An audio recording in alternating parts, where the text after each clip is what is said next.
कि भाई गरीबी से निकलने के तीन ही रास्ते हैं।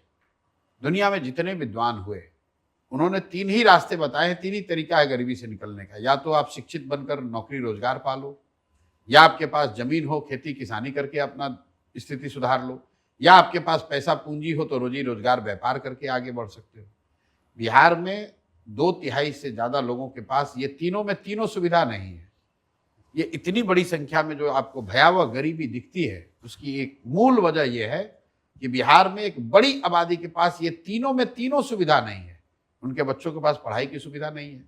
बिहार में देश में सबसे ज्यादा भूमिहीन लोग रहते हैं। यहाँ जो आंकड़े हैं सरकारी, ग्रामीण बिहार में 60% लोगों के पास एक धूर जमीन नहीं है। और यहाँ समाजवाद की राजनीति हो रही है पिछले 50 साल से। 60% लोगों के पास एक धूर जमीन है ही नहीं।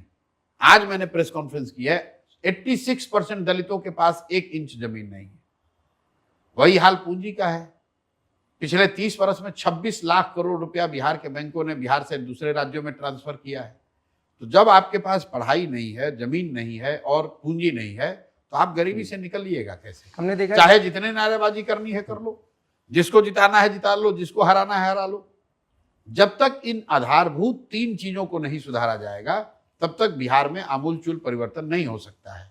और ये न होने के पीछे नेताओं के साथ कहीं ना कहीं समाज, बिहार के लोग, हम और आप दोषी हैं।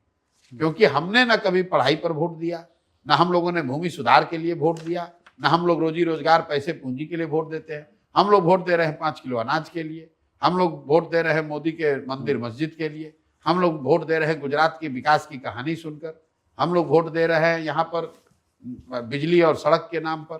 भाई जब तक शिक्षा और रोजगार के लिए वोट नहीं दोगे तब तक सड़क बन भी जाएगा तो उस पर दूसरे राज्यों के लोग आकर गाड़ी चला रहे हैं। हम लोग के लोग तो उस सड़कों को बनाने में मजदूरी कर रहे हैं।